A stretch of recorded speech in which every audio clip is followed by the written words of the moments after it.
In the days when the wall was new and its ice still wept, the night's watch was not yet what it would become. The long night had ended. The darkness had been driven back. The others had retreated into the far reaches of the lands of always winter, and the living had survived. But survival came with scars. The North remembered. Every village, every holdfast, every great house carried the weight of what had been endured. They had seen the dead walk. They had watched the stars disappear behind an endless winter. They had burned their own kin rather than let them rise again with blue eyes and cold hands. And so the wall was raised. Brandon the Builder, they called him. Brandon of the Bloody Wake. Brandon who had stood with the last hero and lived to see the dawn. He raised the wall with the help of giants and the magic of the children of the forest, or so the songs claimed. Others said it was only ice and time and the labour of desperate men. Whatever the truth, the result stood 300 feet high and stretched from the Frostfangs to the sea. A barrier, a promise, a tomb for the horrors that must never return. But in those early days, the wall was not yet the wall of legend. The ice had barely settled. It groaned and cracked in the night, weeping streams of meltwater that froze again by morning. The castles that would one day dot its length were barely more than wooden keeps and crude stone towers. 19 fortresses they would build eventually. In those first years, there were perhaps 5 or 6 worth the name, and even those were rough and unfinished. The Night's Watch itself was just as raw. They came from everywhere and nowhere. Some were the younger sons of lords, sent north to guard the realms of men, because there was no inheritance waiting for them in the south. Some were veterans of the long night, men who had fought the others, and couldn't forget what they had seen. They chose the wall because they couldn't bear to return to ordinary life, to pretend that the world was safe. Some were criminals, offered a choice between death and the black.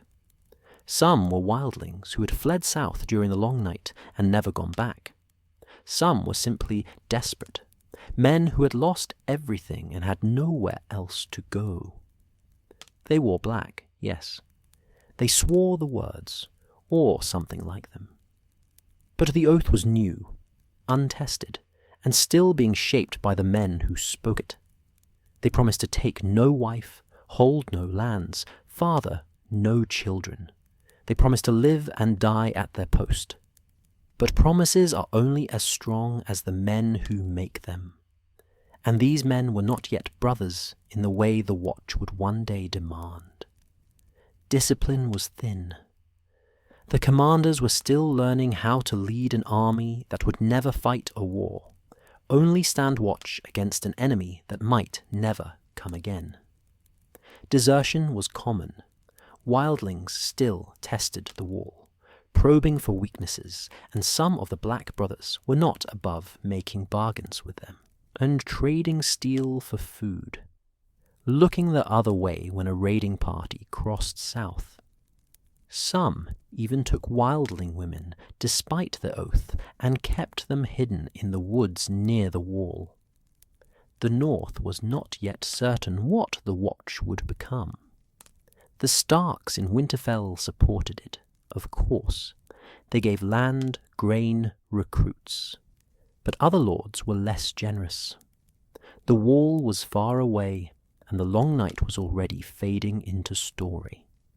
Why waste good men on a wall of ice when there were fields to plough and enemies closer to home?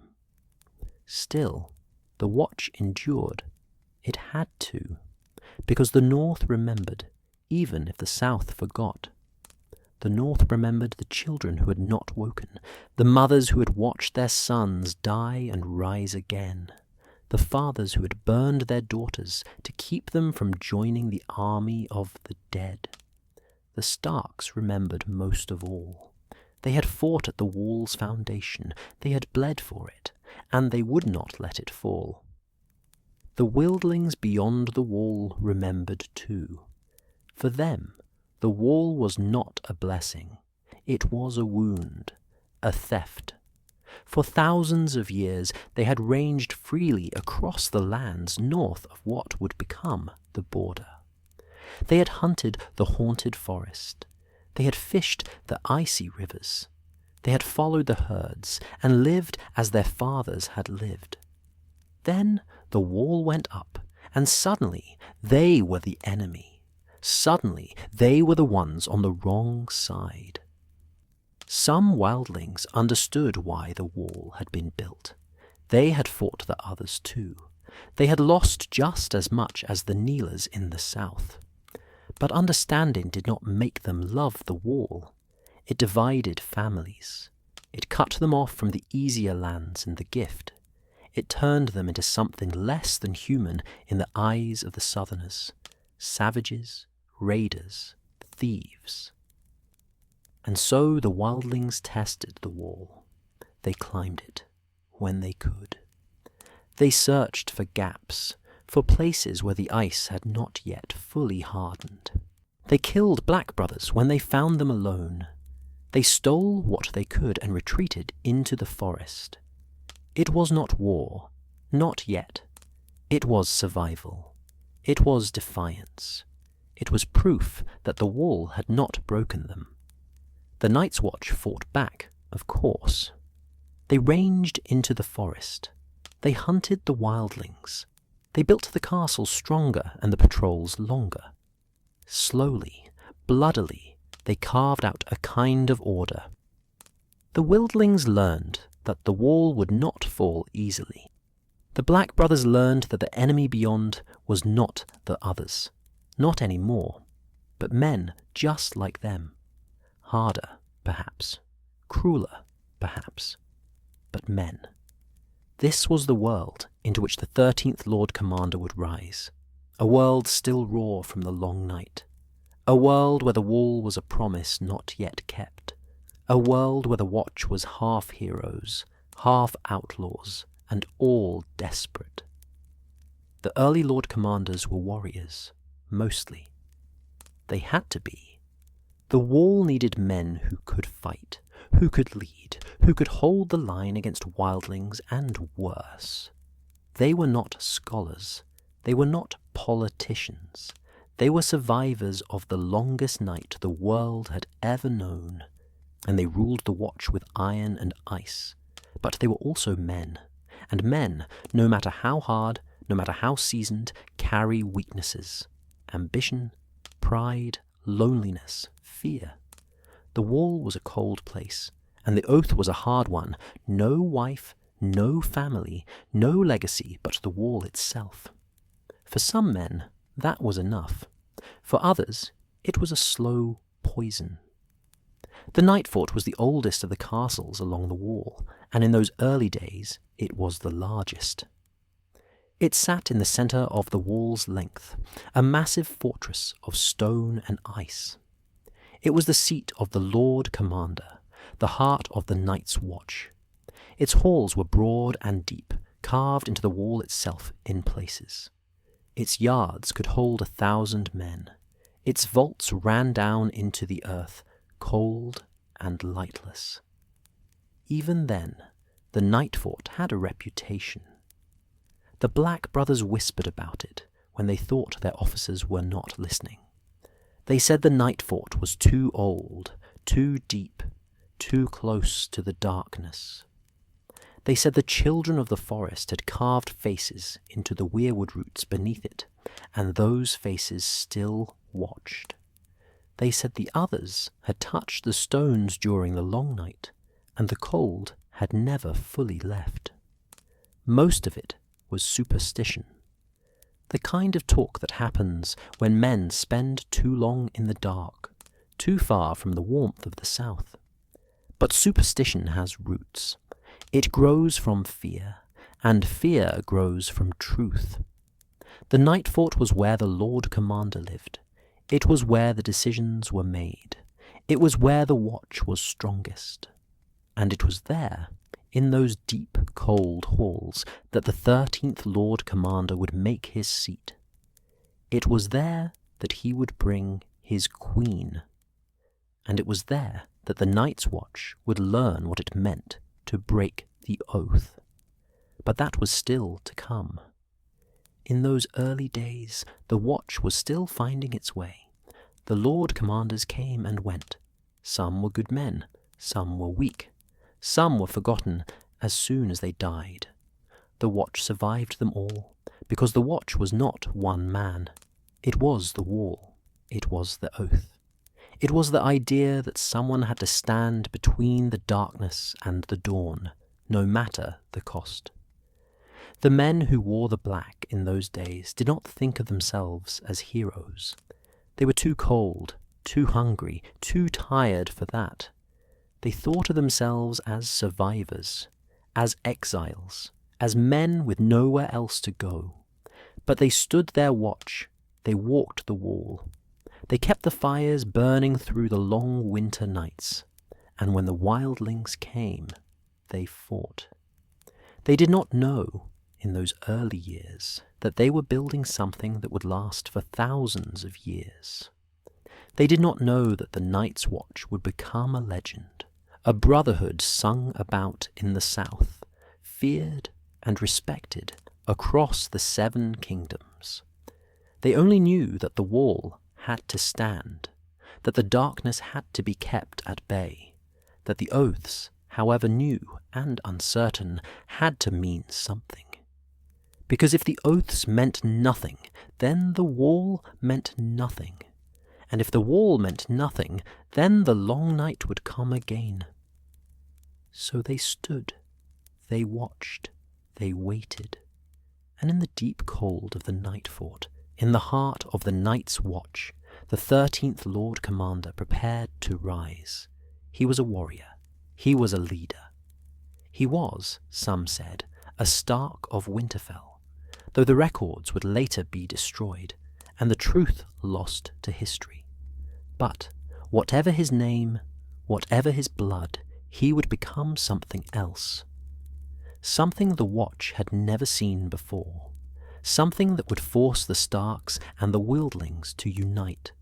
Something that would nearly destroy the Night's Watch from within. But in those early days, when the wall was new and the ice still wept, no one knew what was coming. They only knew that the darkness had been beaten back once, and that if it ever returned, they would stand against it. That was the oath, that was the watch, that was the wall. But oaths can be broken, walls can fall, and even the watch, in its earliest days, was not immune to the darkness that lives in the hearts of men. The long night had ended, yes. The others had been driven back. But some darkness does not need the cold to survive. Some darkness is born in men themselves. And when that darkness found the 13th Lord Commander, it would wear the face of a woman with pale skin and blue eyes. It would speak in whispers that sounded like love, and it would turn the Night's Watch into something it was never meant to be. A kingdom, a throne, a betrayal of every promise the Black Brothers had made. But this was only the beginning. The wall was young, the watch was new, and the man who would become the Night's King had not yet seen her. Not yet. Some say he was a Stark of Winterfell. Others claim his name was struck from every record for good reason. The truth, like so much from those early days, is lost to time and ash. But Old Nan remembered what the story said. She remembered the whispers passed down through generations of Stark children, told in the crypts beneath Winterfell, where the Stone Kings sat in silence. And she knew that some truths are too dangerous to speak aloud, even after thousands of years. The 13th Lord Commander rose to his position in the way most commanders did in those early days, through blood and respect. He was a warrior first, a leader second, and everything else came distant third. The Night's Watch needed men who could fight, men who could stand on the wall when the wind cut like knives and the cold crept into your bones. Men who could lead a ranging into the haunted forest and bring their brothers back alive. He was all of these things. The Black brothers who served under him spoke of his skill with a sword. They said he moved like winter itself, cold and inevitable. In practice yards, he would spar with 3 men at once and leave them all in the dirt. On rangings, he would track wildlings through snow and shadow, reading the forest like other men read books. He was tall, they said, broad-shouldered, with dark hair and grey eyes that seemed to see through men, into the truth of what they were. Grey eyes, the mark of the Starks, the mark of the first men, the mark of the old blood that ran through the north like rivers of ice. Some claimed he was the brother of the King of Winter, the Stark who ruled from Winterfell in those days. Others said he was the king's younger son, sent to the wall because there was no throne for him to inherit. A few whispered that he was the king himself, who had taken the Black for reasons known only to the old gods. The stories disagreed on the details, but they agreed on one thing. He had Stark blood in his veins, and that blood ran true. Whether that made what happened later better or worse, no one could say. Before he became Lord Commander, he was simply a ranger, one of the best perhaps, but still just a man in black who walked the wall and hunted beyond it. He knew the forest, he knew the wildlings, he knew the cold. He had probably fought in the final battles of the long night, though he would have been young then, barely more than a boy. He would have seen the dead rise. He would have seen what the others could do.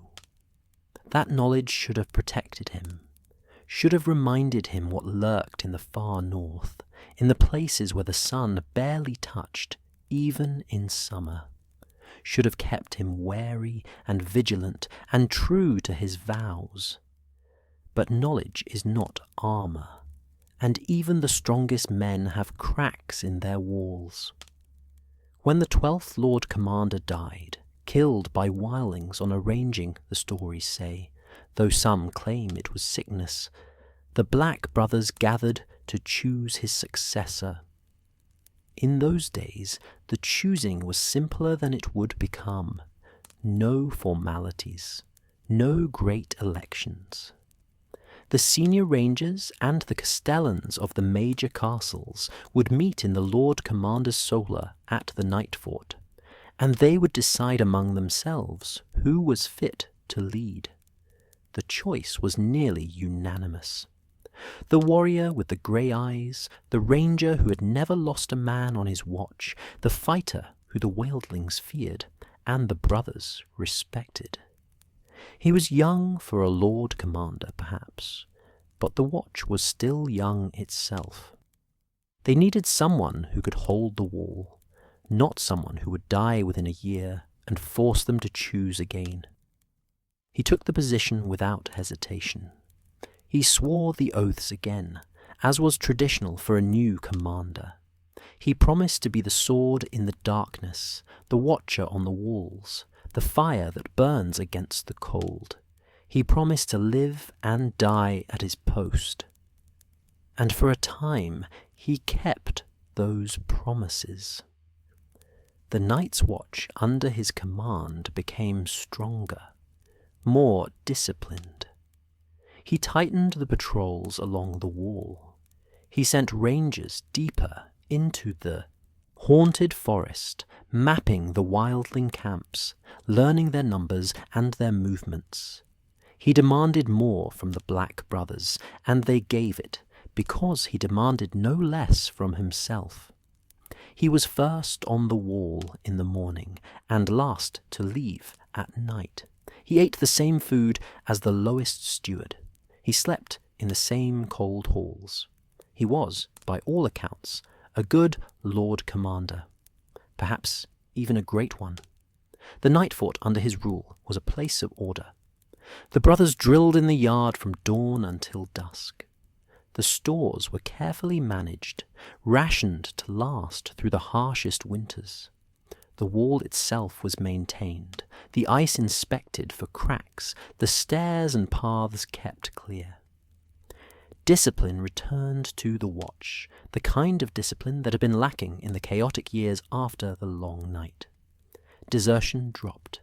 The Black brothers began to believe in the watch again, not just as a place of exile, but as a brotherhood, a purpose. The Lord Commander made them feel it. He reminded them why the wall existed, why they had sworn the oath, why they stood in the cold when they could have been anywhere else. He gave them pride. The wardlings beyond the wall learned to fear him. His rangers struck like wolves in the night, hitting wildling camps hard and fast, taking no prisoners, leaving only warnings carved into the trees. The message was clear. Test the wall, and the wall will answer. The raids south of the wall decreased. The wildlings pulled back deeper into the forest, regrouping, waiting. The Starks in Winterfell approved. The King of Winter sent grain and weapons and men. The Night's Watch was fulfilling its purpose. The North was safer for it. If the Lord Commander was indeed a Stark, then he was bringing honour to his house. If he was not, he was still serving the North as faithfully as any man who bore the name. Everything was as it should be. The watch was strong. The wall was secure. The Lord Commander was respected, even admired. He had earned his position. He had proven himself worthy. But the wall is a lonely place, and loneliness is a slow, quiet killer. The Lord Commander had no wife, no family, no heirs. He had sworn those things away when he took the Black, and he had sworn them away again when he became commander. He had his duty. He had his brothers. He had the wall. For most men, that would have been enough. But most men are not truly alone. They have memories of warmth, of love, of home. They have something to hold on to in the dark, something to remind them why they endure. What did the Lord Commander have? Cold stone, cold men, cold nights. The Nightfort was a fortress, yes, but it was not a home. It was a tomb for the living. The halls echoed. The fires never seemed to warm the air.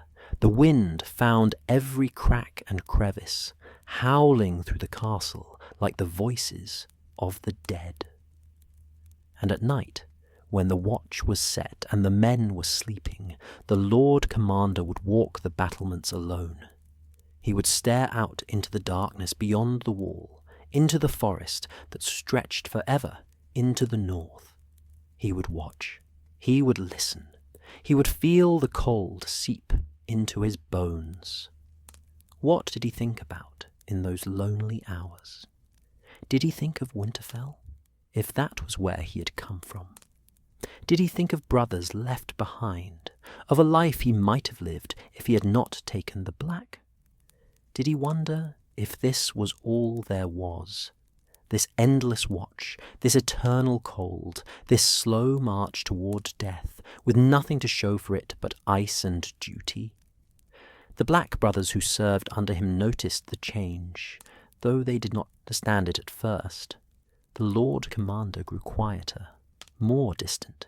He still led the rangings, he still commanded with authority. But something in his eyes had shifted. A shadow had crept in, subtle and slow, like frost forming on glass. He spent more time alone. He walked the wall at all hours, not just at night.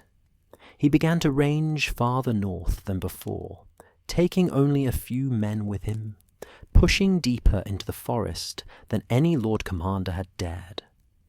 The brothers whispered about it. They wondered what he was searching for, what he expected to find. Some thought he was looking for wildlings. Others thought he was scouting for signs of the others, though the others had not been seen since the long night ended. A few thought he was simply restless, unable to settle into the routine of command, needing the action and danger of the forest to feel alive. None of them guessed the truth. None of them could have. The Lord Commander was searching, yes, but not for wildlings, not for others. He was searching for something he could not name, something he felt missing from his life like a wound that would not heal. He was searching for meaning beyond the wall, for purpose, beyond the oath, for something, anything, to fill the emptiness that the cold had carved into his heart. And then, one night, he found it, or it found him. The details are lost now, scattered across centuries of rumour and fear. But the stories agree on this. He was ranging north of the wall, far into the haunted forest, farther than any Lord Commander should have gone. He had only a handful of men with him, maybe 3 or 4, rangers he trusted. They were tracking something, wildlings perhaps, or signs of movement in the deep woods. The sun was setting. The forest was growing dark. The cold was settling in, the kind of cold that makes your breath freeze in your lungs. The rangers wanted to turn back, to make camp, to return to the wall before full dark. But the Lord Commander pushed on. He said he had seen something. He said they needed to go farther. And then they found her, or she found them. The accounts differ, as they always do with stories this old. Some say she was standing in a clearing, pale and beautiful, waiting as if she had known they would come.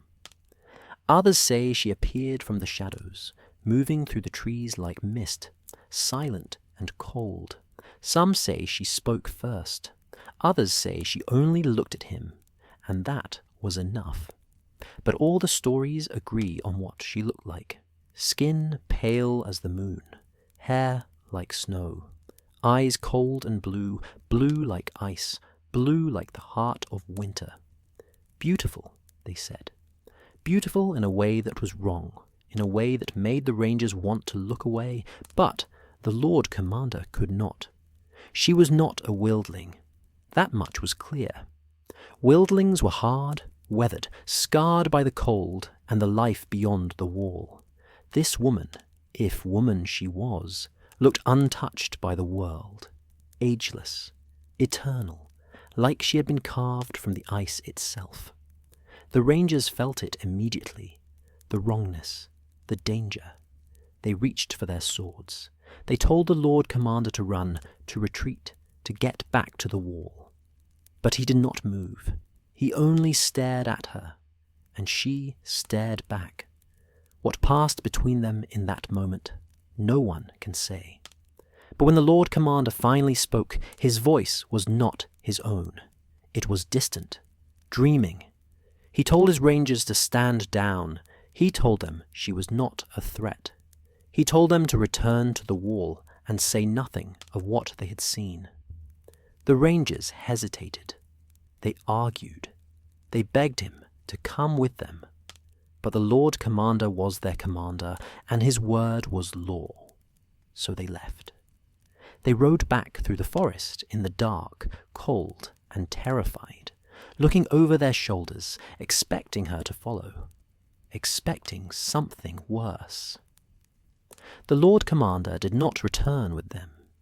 He stayed in the forest with her. When he finally came back to the Nightfort 3 days later, he was changed. The brothers saw it immediately. The shadow in his eyes had deepened. His face was colder, harder, like stone.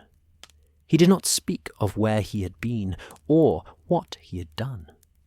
He went straight to his chambers and locked the door. And the brothers, loyal and obedient, said nothing. They did not question, they did not push, because he was the Lord Commander, and the Lord Commander's will was absolute. But they should have questioned, they should have pushed, because the man who returned from the forest was not the same man who had left. Something had taken root in him, something cold and hungry and patient, and within a month he would bring her to the Nightfort. He would declare her his queen, and the Night's Watch would learn what it meant to serve a king at the wall. Then came the night when everything changed, the night he saw her. She came from beyond the wall, with skin pale as the moon and eyes like chips of winter ice. The Black brothers who saw her that night would never forget it. They would carry the memory to their graves, and some would die much sooner than they should have, haunted by what they had witnessed. They would speak of it in whispers, when they thought no one was listening, when the wine had loosened their tongues, and the fear had worn down their silence. They said she was beautiful. They said she was terrible. They said both things were true at once, and that was what made her so dangerous. The Lord Commander brought her to the Nightfort in the dead of night. No warning, no announcement. He simply rode through the gate with her seated behind him on his horse, her arms wrapped around his waist, her pale face pressed against his black cloak. The guards on the wall saw them coming from a distance, a single rider moving slowly through the snow, and they assumed it was their commander returning from another ranging. They were wrong.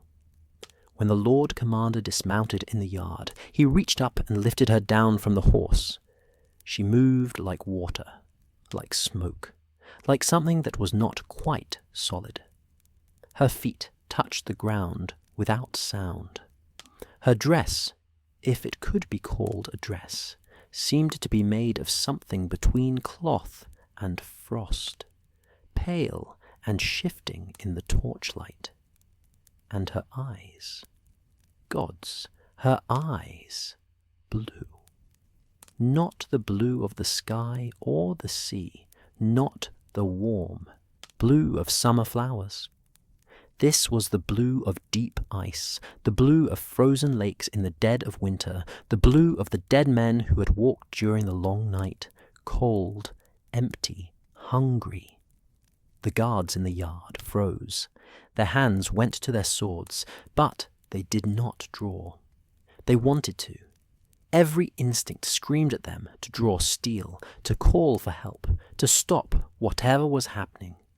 But the Lord Commander was standing right there, and he was smiling in a way they had never seen before, soft, dreaming, lost. He led her across the yard toward the keep. Brothers came out to see what was happening, drawn by the commotion, by the feeling that something was wrong. They lined the walls of the yard, silent, watching. No one spoke. No one moved to stop him. They were paralyzed by confusion, by fear, by the sheer impossibility of what they were seeing. Their Lord Commander, their leader, the man who had made the watch strong again, walking hand in hand with a woman who should not exist. She did not look at them. She did not acknowledge them. She only walked beside the Lord Commander, her pale hand in his, her eyes fixed forward. But the brothers felt her presence like a weight on their chests. The air in the yard grew colder. The torches flickered and dimmed. Frost began to form on the stones beneath her feet, spreading outward in delicate patterns like frozen spider webs. One of the rangers, a man named Yule, who had served on the wall for 20 years, finally found his voice. He called out to the Lord Commander. He asked what was happening. He asked who she was. He asked in a voice that shook despite his best efforts, if everything was all right. The Lord Commander stopped. He turned slowly, and when he looked at Yorl, there was something in his eyes that had not been there before. Something cold. Something that made Yorl take a step back despite himself. The Lord Commander said nothing. He only smiled, and then he led her into the keep, and the great oak door closed behind them with a sound like a tomb sealing shut. The brothers stood in the yard, frozen, uncertain. Some wanted to follow, some wanted to flee, some wanted to pretend they had seen nothing, that this was just a strange dream brought on by too much wine and too little sleep. But they had all seen her. They had all felt the cold, and they all knew, deep in their bones, that something terrible had just walked through the gates of the Nightfort. The whispers started immediately. The brothers gathered in small groups, speaking in low voices, trying to make sense of what they had witnessed.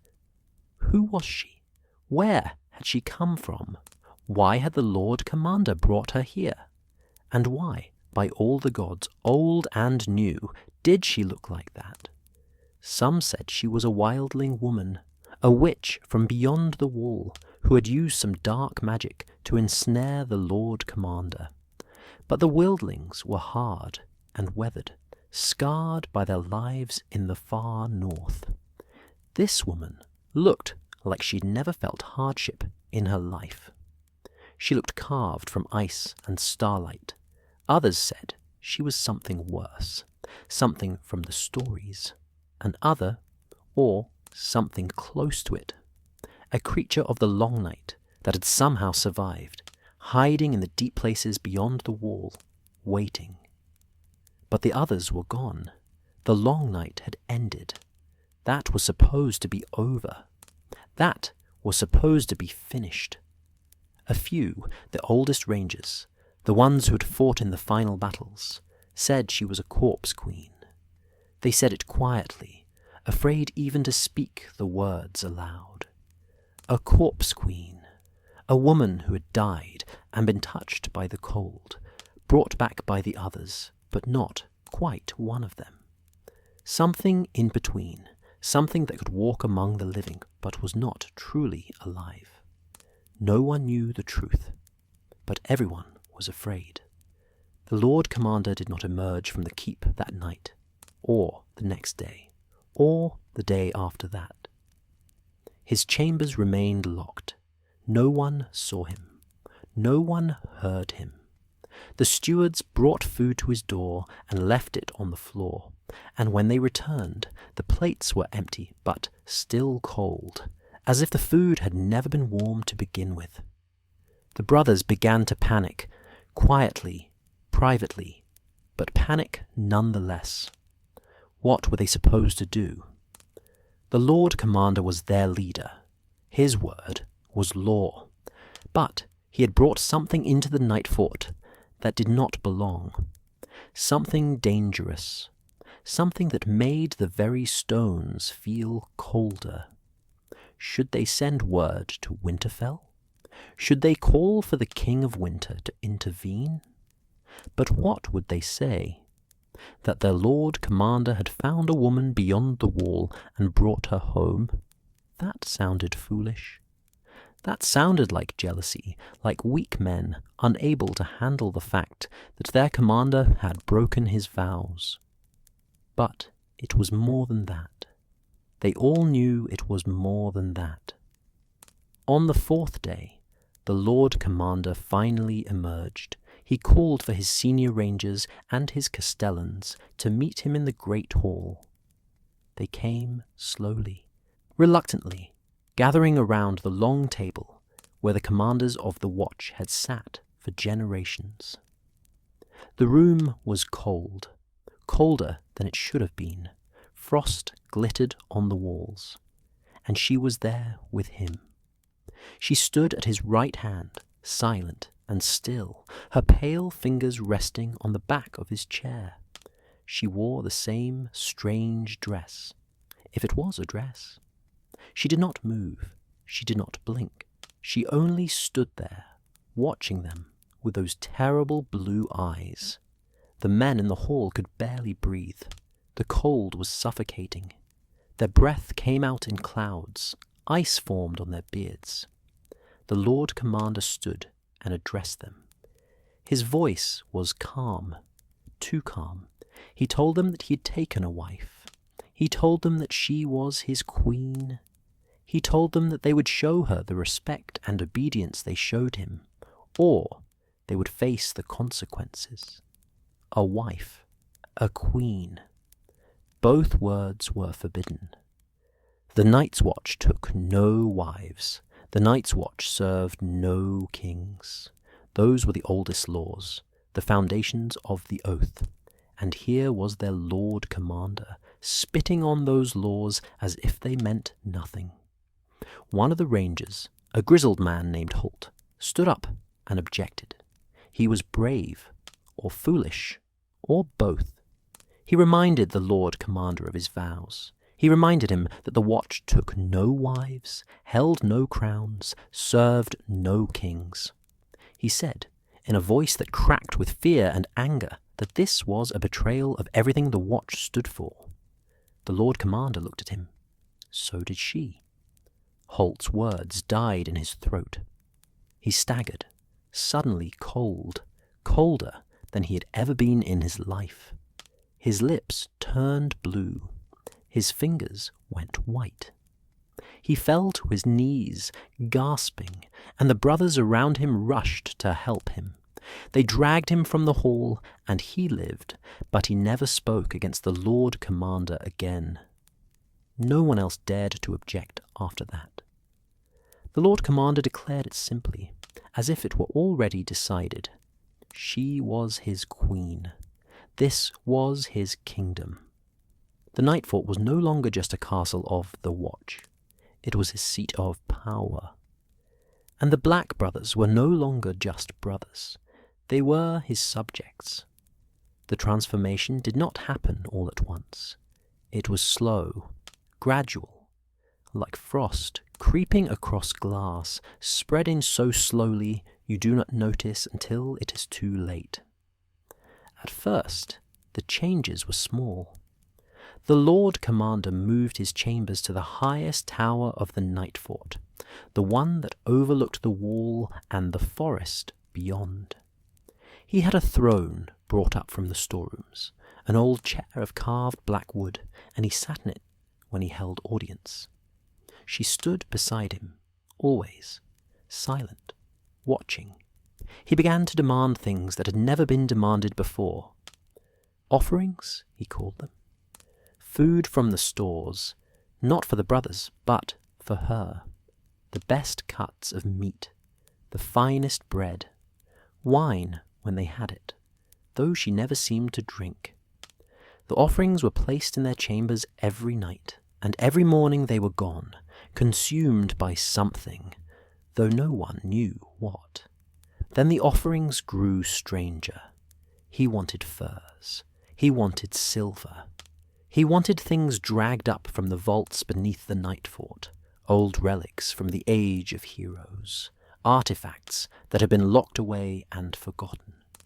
He wanted them brought to her, laid at her feet, as if she were a goddess to be worshipped. And the brothers obeyed. Because what choice did they have? The Lord Commander was still their commander. He still controlled the Watch. He still had the loyalty of many of the Rangers, men who had served with him for years, and could not believe their leader had fallen so far. They obeyed, because they did not know what else to do. But some brothers tried to resist. Some tried to leave. They packed their things in the dead of night and tried to slip through the gates, to flee south to Winterfell, or beyond, to escape whatever was happening at the Nightfort. None of them made it. They disappeared. Some were found days later, frozen in the snow just beyond the castle walls, their faces twisted in terror. Others were never found at all. The message was clear. You could not leave. You could not run. The Nightfort was no longer a castle. It was a prison, and she was the jailer. The brothers began to see her at night, or thought they did, walking the battlements, standing in doorways, appearing in the corners of their vision, and vanishing when they turned to look. She never spoke. She never made a sound. But her presence was everywhere, suffocating, inescapable. Some brothers said they heard her voice in their dreams, whispering, calling, promising things that no man should want and no man should hear. They woke up cold, shivering, unable to remember what she had said, but unable to forget the feeling of her voice in their minds. The Nightfort was changing. The halls grew darker. The fires burned lower. The food tasted like ash.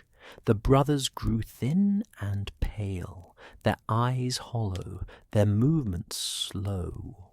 They looked like corpses themselves, shuffling through the castle, going through the motions of their duties, without thought or feeling.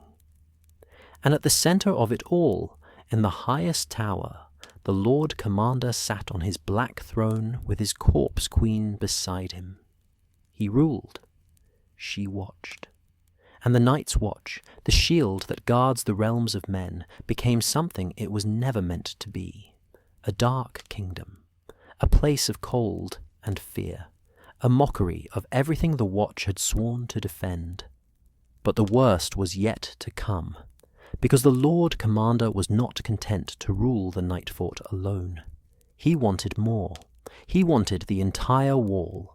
He wanted every castle, every brother, every inch of ice to kneel before him and his queen. And for 13 years he would get what he wanted.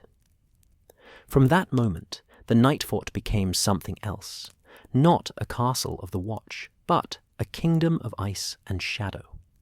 For 13 years they ruled from the Nightfort, and the wall knew a different kind of darkness. 13 years, 13 long, cold, terrible years. A generation of black brothers lived and died under the rule of the Night's King and his corpse queen, and by the end, many wished they had died sooner. The Night's Watch, which had been built to stand against the darkness, became the darkness itself. The wall, which had been raised to protect the realms of men, became a prison for the living. And the Nightfort, oldest and greatest of the castles, became a place of horror. The transformation was gradual at first, so slow that the brothers did not realize what was happening until it was too late. The Lord Commander, though he no longer called himself that, and the brothers no longer dared to call him anything but king, tightened his grip on the Watch one small decree at a time. Each change seemed reasonable in isolation. Each command could be justified, if you tried hard enough. But together, they wove a web that trapped every man in black who served at the wall. He began by bringing the other castles under his control. The Nightfort was the largest and most central, but there were others scattered along the wall's length, smaller fortresses, watchtowers, places where brothers stood their watch far from the Night King's throne. These places had to be brought to heel. The Night King sent riders to each castle, not requests, not suggestions, commands. The Castellans were to come to the Nightfort and swear loyalty. They were to acknowledge him not just as Lord Commander, but as king. They were to send tribute, food, weapons, men. They were to bow. Some Castellans obeyed.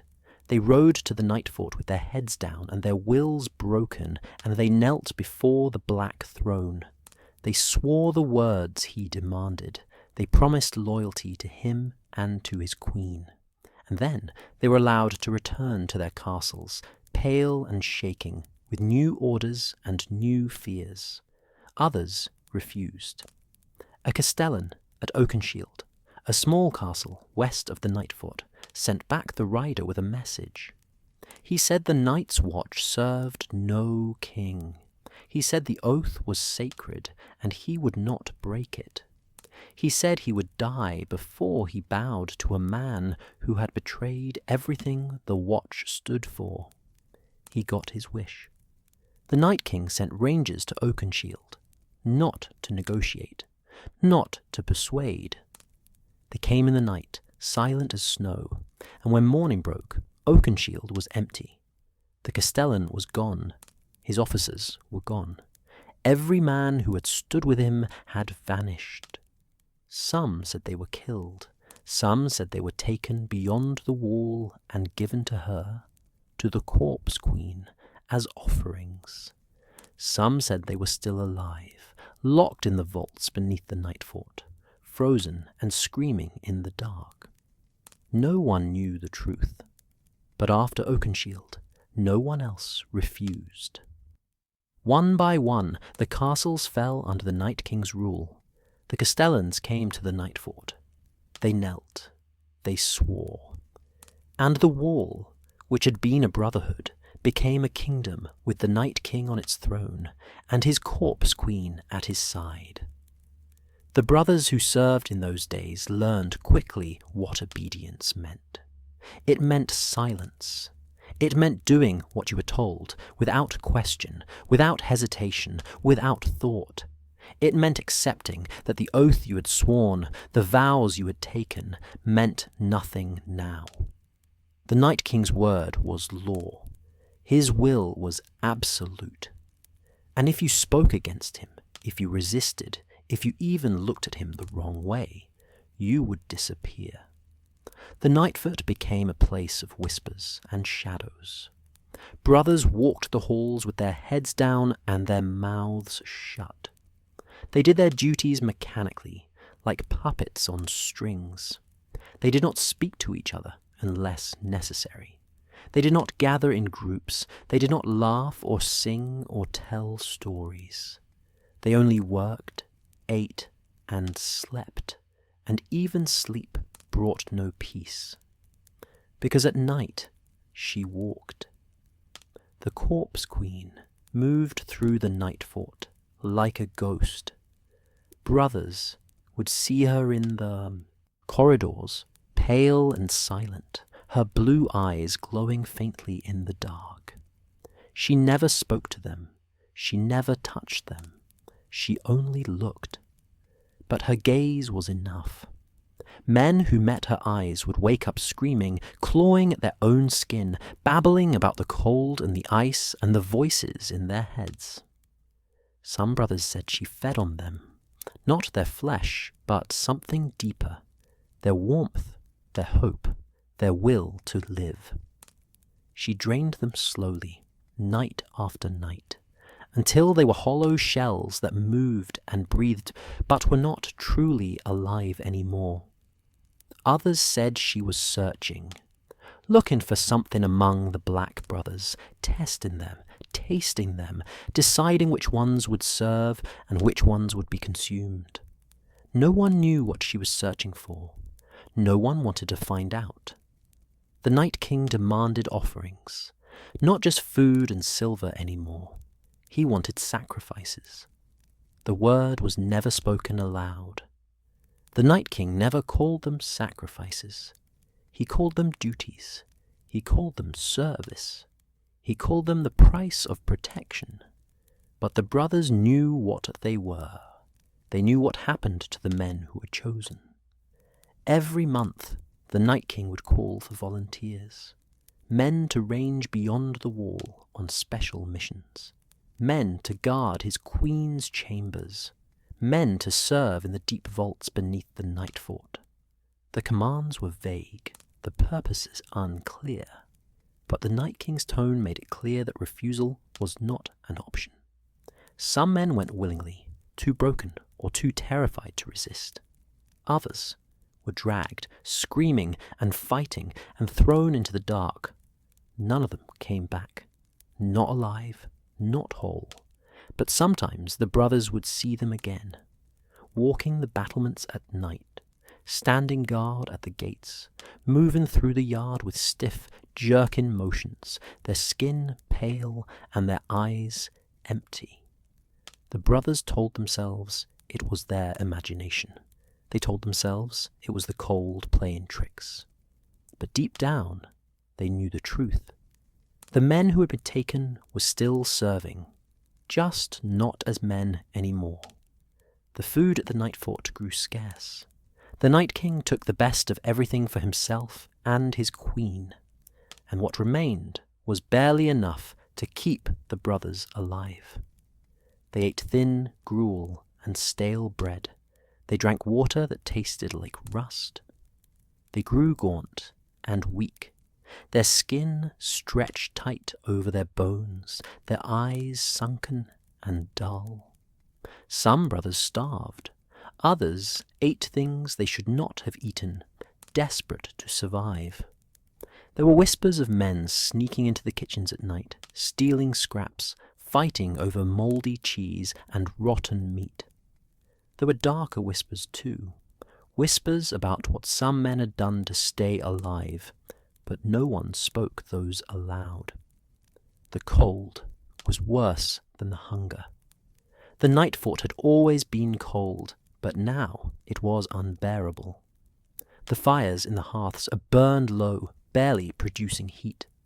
The stones of the castle seemed to radiate chill, as if the walls themselves were made of ice. Frost covered everything, floors, walls, ceilings. The brothers' breath hung in the air like fog. Their fingers went numb, their joints ached, their lips cracked and bled, and no matter how many layers they wore, no matter how close they huddled to the fires, they could not get warm. The cold was inside them now. It lived in their bones. The Night King held court in the great hall every night. He sat on his black throne with his corpse queen standing beside him, and the brothers were forced to attend. They would file into the hall and stand in silence while the Night King spoke. He spoke of the Watch's purpose. He spoke of loyalty and duty. He spoke of the threats beyond the wall and the need for strength. But his words were hollow, empty. The brothers stood and listened because they had no choice, but they did not hear him. They only stared at the floor and tried not to look at her. She never moved, never spoke, never blinked.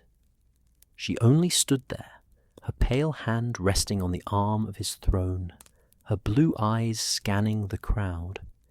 And whenever her gaze fell on a brother, that man would feel it like a blade of ice sliding into his chest. Some nights, the Night King would demand entertainment. He would call for songs, for stories, for displays of loyalty. The brothers would shuffle forward, terrified, and mumble through old ballads and tales they barely remembered. The Night King would listen with a faint smile on his face, as if he were enjoying a pleasant evening in a warm hall, not watching men he had broken perform for their lives. And she would watch too, always watching, always silent, always cold. The brothers who served closest to the Night King and his queen suffered the most. The stewards who brought food to their chambers, the guards who stood outside their doors, the men who cleaned their rooms and tended their fires. These men aged faster than they should have. Their hair turned white, their skin grew thin and papery, their eyes became hollow and distant. They spoke of things they had seen in the Night King's chambers, symbols carved into the walls, patterns drawn in frost on the floor, objects brought up from the vaults and arranged in circles, pulsing with a faint blue light. They spoke of hearing voices in the night, whispering in a language that hurt to hear, that made your teeth ache and your eyes water. They spoke of the queen standing at the window, staring out at the wall, her lips moving silently, as if she were speaking to something beyond. something in the north, something in the dark. And they spoke of the Night King kneeling before her, his head bowed, his hands clasped, as if she were the one truly in command, as if he were not the king at all, but only her servant, her puppet, her thrall. The brothers who heard these stories did not know what to believe. Was the Night King a man who had fallen under a spell, or had he chosen this willingly, trading his humanity for power for her? Did it even matter? The result was the same. The Night's Watch had become a tool of something dark and cold and hungry, and there was no escape. Communication with the south was cut off. The Night King forbade any ravens to be sent without his approval, and he approved nothing. Winterfell received no word from the wall. The other lords of the north heard nothing. As far as the rest of Westeros knew, the Night's Watch was still standing its watch, still guarding the realms of men. They did not know it had become a prison. Some brothers tried to escape. They waited for their chance, watching for moments when the guards were distracted, when the gates were unbarred, when the Night King was occupied. They slipped away in the night, running south through the snow, desperate to reach Winterfell, desperate to tell someone what was happening. Most of them died in the cold. Their bodies were found frozen along the King's Road, twisted and broken, their faces locked in expressions of terror. A few made it farther, almost to the edge of the gift, before something caught them. Something brought them back. The next morning, their bodies would be hanging from the wall, frozen solid, their eyes open and staring. A warning, a message. You cannot leave. You cannot run. This is your home now. This is your grave. The wildlings beyond the wall suffered too. The Night King sent rangers into the haunted forest, not to fight the wildlings, but to take from them food, furs, people. The wildlings tried to resist, but the rangers had changed. They moved too fast. They felt no pain. They fought with a savage, mindless fury that no living man could match. Entire wildling camps vanished. Whole clans were dragged south to the wall, and no one knew what happened to them. Some said they were thrown into the vaults beneath the Nightfort. Others said they were given to the Corpse Queen, sacrifices to whatever dark power she served. The wildlings, who had always been the enemies of the Watch, began to fear the Black Brothers in a new way. They were no longer just kneelers in black cloaks. They were something worse, something corrupted, something that served the cold. And still the Night King ruled. For 13 years he sat on his black throne with his Corpse Queen beside him, and the Night's Watch bent the knee. For 13 years the brothers suffered and died in silence, trapped between the wall and the thing that had taken it over. For 13 years the darkness spread, slow and patient, like ice creeping across water. But the Night King made a mistake. He thought he could rule forever. He thought no one would challenge him.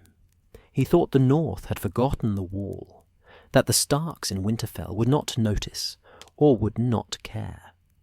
He was wrong, because word travels, even through ice and fear. Rumours spread. Wildlings who escaped the Rangers carried stories south. Brothers who died in the snow were found by travellers, their bodies bearing marks that did not make sense, wounds that spoke of something unnatural. And slowly, slowly, the truth began to reach the ears of those who would not bow. The King of Winter, the Stark in Winterfell, the man whose blood, some said, ran in the Night King's veins. He heard the whispers, he heard the rumours, and he began to ask questions. And beyond the wall, in the deep places where the wildlings lived free, the chiefs and the clan leaders heard the same stories. They saw what the Night King's rangers were doing. They felt the cold spreading. And they knew that if the Night's Watch had fallen, they were next. Something had to be done. Someone had to stand against the Night King and his corpse queen. Someone had to tear down the Dark Kingdom before it spread beyond the wall, before it consumed the north, before it brought a new long night. But word travels, even through ice and fear, and eventually it reached the ears of those who would not kneel. When a Stark in Winterfell learned what his brother or his ancestor had become, he knew. There was only one path forward. The King of Winter sat in the great hall of Winterfell, listening to reports that should not have been possible. His bannermen stood before him, their faces grim, their voices low. They spoke of the wall. They spoke of the Night's Watch. They spoke of things that made no sense, things that violated every oath and law the Watch had been founded upon. The wall had gone silent. No ravens came south any more. No requests for supplies. No reports of wildling movements. No word at all. For months, Winterfell had sent grain and weapons north, and the wagons returned empty, the drivers pale and shaken, refusing to speak of what they had seen. At first, the King of Winter thought it was simply poor management. A new Lord Commander struggling to maintain order. It happened sometimes. The Watch went through cycles of strength and weakness, discipline and chaos. He had sent messages north, offering assistance, asking if more men were needed. The messages went unanswered. Then the rumours began. Travellers on the King's Road spoke of strange things. They spoke of black brothers moving through the gift at night, silent and cold, taking what they wanted from the small folk without explanation. They spoke of screaming in the dark. They spoke of people disappearing. Farmers, traders, entire families vanished without trace. The King of Winter sent scouts north to investigate. Most did not return. The few who did brought back stories that sounded like madness. They spoke of the Nightfort as a place of shadows and ice. They spoke of brothers who moved like corpses.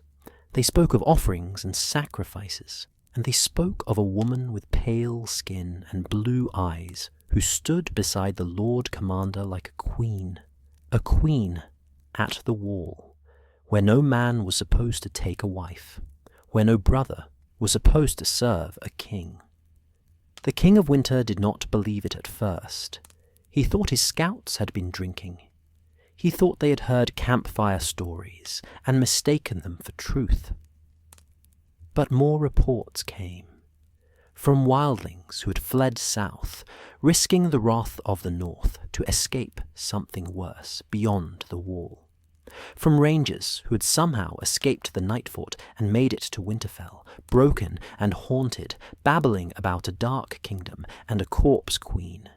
And then came the worst report of all. A maester from the citadel, travelling north to take up a post at the wall, had turned back before reaching the Nightfort. He had seen enough from a distance to know something was terribly wrong. He had seen the wall itself, dark and silent, with no fires burning in the windows. He had seen figures moving along the battlements, pale and slow, like the dead from the old stories. The maester came to Winterfell and spoke to the King of Winter privately. He laid out everything he had seen and heard, and he said, in a voice that shook despite his training, that the Night's Watch had fallen, not to wildlings, not to others, but to something worse, to themselves. The King of Winter listened, and when the maester finished, The king sat in silence for a long time, his face carved from stone, his grey eyes cold and hard. Finally, he spoke. He asked the question that had been gnawing at him since the first rumours arrived. He asked if the Lord Commander of the Night's Watch was truly a Stark. The master did not know. The records were unclear. Some sources claimed the Lord Commander had come from Winterfell, a younger son or a brother sent to the Wall to make room for heirs. Others said it was only rumour, that the man had Stark blood, but was not a direct member of the family. Still, others claimed he was a Stark in full, but had taken the black to escape some scandal or crime. The truth was lost, buried under years and secrets and silence. But the King of Winter did not need certainty. He only needed possibility. Because if the Lord Commander was a Stark, if he carried the blood of the Kings of Winter, then what he had done was not just a betrayal of the Watch. It was a betrayal of House Stark itself. It was a stain on the honour of Winterfell, and it had to be answered. The King of Winter called his bannermen. He explained the situation carefully and clearly. The Night's Watch had been corrupted. The Lord Commander had broken his vows. He had taken a woman, something, from beyond the wall, and declared her his queen. He had turned the Watch into a kingdom and demanded that the brothers serve him instead of the realm. This could not stand. The Wall was too important. The Watch was too necessary. If it had fallen to darkness, if it had become a tool of something cold and hungry, then it was a threat not just to the north, but to all of Westeros. The bannermen agreed, but they were cautious. The Night's Watch was sacred in its way. The oath was binding. The Wall had stood for generations, a symbol of sacrifice and duty. To march on the Watch, to attack the brothers in black, felt wrong. It felt like treason, even if the Watch itself had committed the greater treason first. And there was another problem. How many men would it take to reclaim the Wall? The Watch, even corrupted, was still a military force. The Nightfort was a fortress, massive and ancient, built to withstand sieges. The brothers, whatever they had become, would defend it. Blood would be spilled. Lives would be lost. The King of Winter knew all of this. He knew the cost. But he also knew the alternative. If the Night King was allowed to continue, if his dark kingdom was allowed to grow, then the North itself would be at risk. The Wall would become a weapon pointed south instead of north. The brothers would raid the gift, then the lands beyond. The cold would spread. It had to end now. But the King of Winter was a practical man. He knew he couldn't do this alone. He needed more men, more swords, more knowledge of the land beyond the Wall and the dangers it held. He needed the wildlings. The decision was not made lightly. The wildlings were the enemy. They had always been the enemy. They raided across the Wall, stealing crops and cattle, burning villages, taking women. The North had fought them for generations. The blood between the Starks and the wildlings ran deep and bitter. But the wildlings were also suffering under the Night King's rule, perhaps more than anyone. The Night King's rangers hunted them, took from them, dragged them south to the Wall for purposes no one understood. The wildlings had no love for the Night's Watch, but they had even less love for what the Watch had become. And the wildlings knew the land beyond the Wall better than any southerner ever could. They knew the haunted forest. They knew the hidden paths and secret valleys. They knew how to survive in the cold, how to move through snow and ice without leaving tracks. If the King of Winter was going to march on the Nightfort. He needed that knowledge. So the King of Winter did something no King of Winter had ever done before. He sent emissaries north, not to fight the wildlings, not to demand their submission, but to offer an alliance. The worldling chiefs did not trust the offer at first. They thought it was a trap. The kneelers had never offered them anything but steel and fire. Why would the King of Winter suddenly want peace? Why would he ask for their help? But the emissaries were honest. They explained what was happening at the wall. They explained that the Night's Watch had fallen to something dark, something that threatened both sides of the wall. They explained that the Night King's rangers were hunting wildling camps, taking their people, spreading the cold. And they made a simple argument. If the Night King was not stopped, the wildlings would be next. The Night's Watch would become an army of the dead, and it would sweep north, consuming everything in its path. The wildlings could fight alone and die, or they could fight alongside the Starks and have a chance. The wildling chiefs argued among themselves. Some wanted to refuse. Some wanted to kill the emissaries and send their heads back to Winterfell as an answer. But others saw the truth in the offer. They had felt the cold spreading. They had seen their people disappear. They had heard the stories of the Corpse Queen and the Night King. This was not about trust. This was not about friendship. This was about survival. One chief, an old man named Gorn, who had fought the others during the long night, finally spoke. He said, "The enemy of my enemy is not my friend, but he might be my ally for one battle." He said the wall was a wound, but the Night King was a poison. The wound could heal. The poison would kill them all. The other chiefs listened, and slowly, reluctantly, they agreed. The alliance was fragile, held together by fear and necessity rather than trust. The terms were simple. The wildlings would join the Starks in marching on the Nightfort. They would fight together to bring down the Night King and his queen. And when it was over, the wildlings would be allowed to return north without pursuit. No vengeance, no reprisals. The old raids and grudges would be set aside, at least until the wall was reclaimed. The King of Winter agreed. He did not like it. His bannermen liked it even less. But they all understood that this was the only way. The Night King had to fall. The Watch had to be restored. And if that meant fighting beside wildlings, then so be it.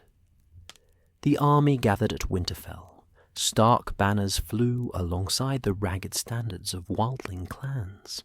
Knights in armour stood beside warriors in furs and leather. The sight was strange, unsettling, wrong in a way that made everyone uncomfortable.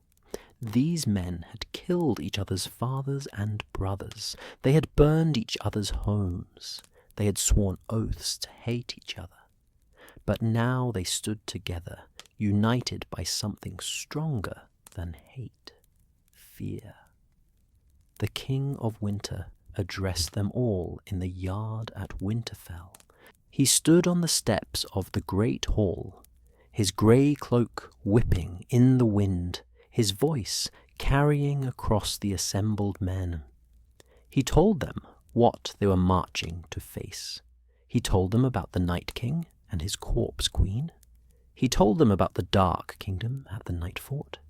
He told them that the Night's Watch, which had been built to defend them all, had become a threat. And he told them that they were going to tear it down. He did not promise them glory. He did not promise them easy victory. He promised them only that the fight was necessary, that the North would not survive if the wall fell, that their children would not be safe if the cold was allowed to spread. The men listened, and when the King of Winter finished, they did not cheer. They did not shout or raise their weapons. They only nodded, grim and silent, and prepared to march. The wildlings prepared in their own way. They sharpened their axes. They checked their bows. They sang old songs in the tongue of the first men, songs about ice and death and the long dark. They did not pray to the new gods or the old gods. They prayed to their ancestors, to the spirits of the land, to anything that might give them strength in the battle to come. The march north took weeks. The army moved slowly through the winter snows, following the King's Road toward the wall. The Starks rode at the front. The wildlings ranged ahead and on the flanks, scouting, watching for threats. The tension between them never fully disappeared, but it eased day by day as they travelled together. They shared camps, they shared fires, they did not share stories or songs, but they shared the silence of men who knew they might die together. And in that silence, a kind of respect began to grow. Not friendship, not trust, but recognition. These were warriors, all of them.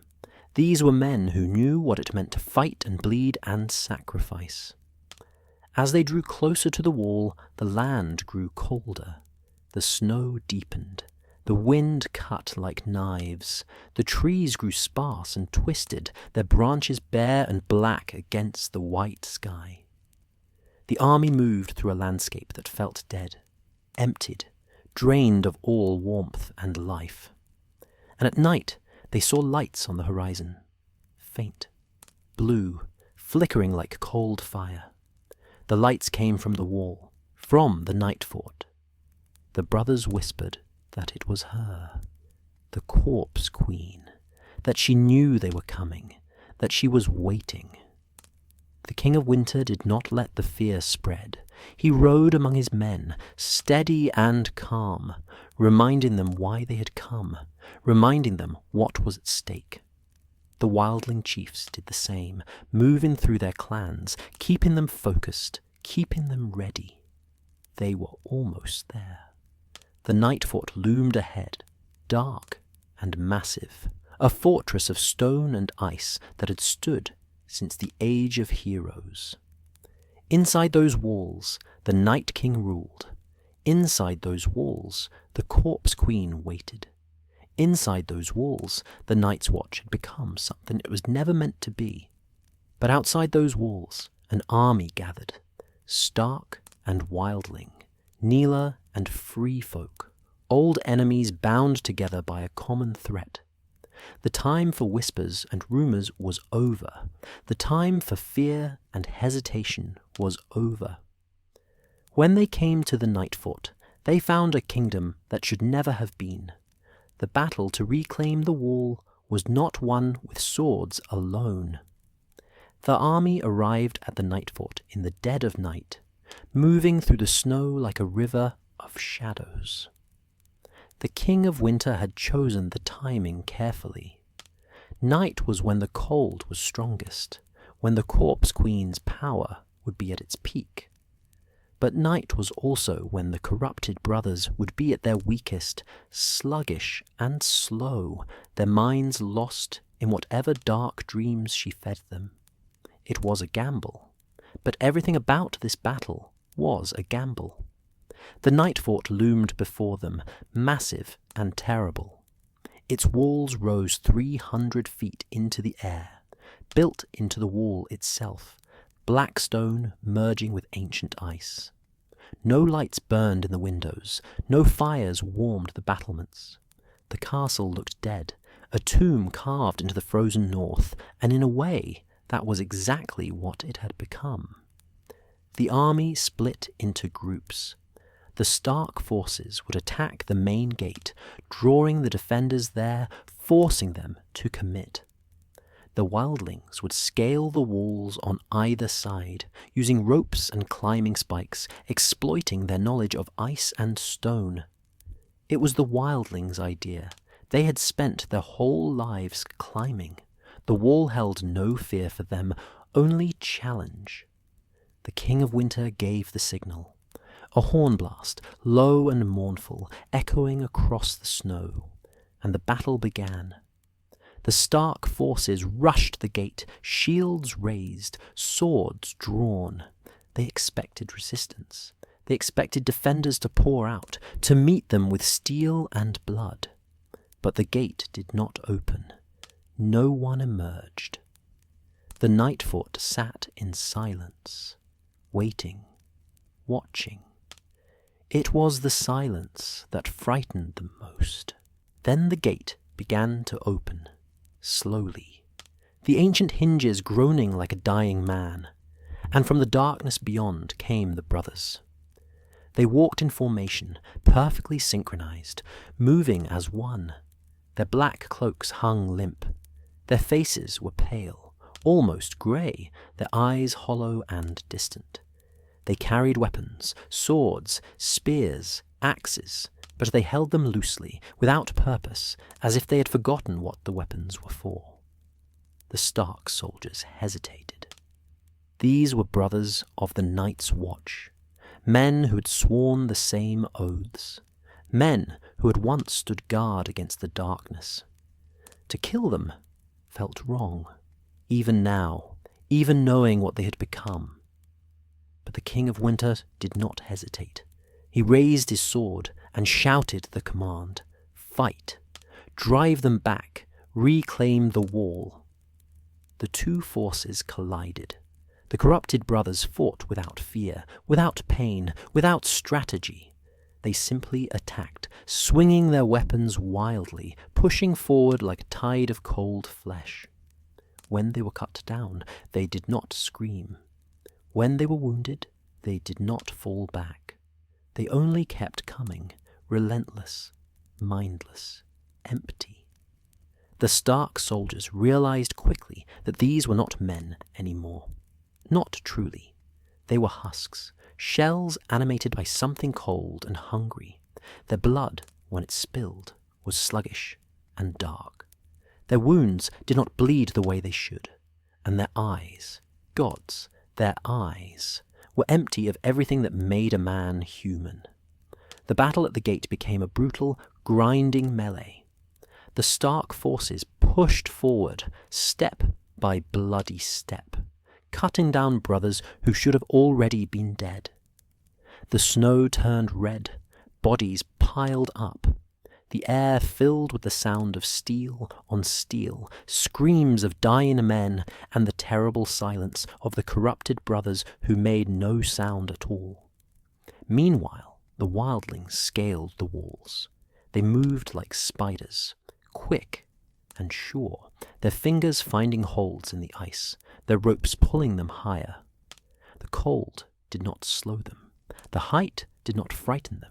They climbed because they had always climbed, because the wall was just another mountain, just another obstacle to overcome.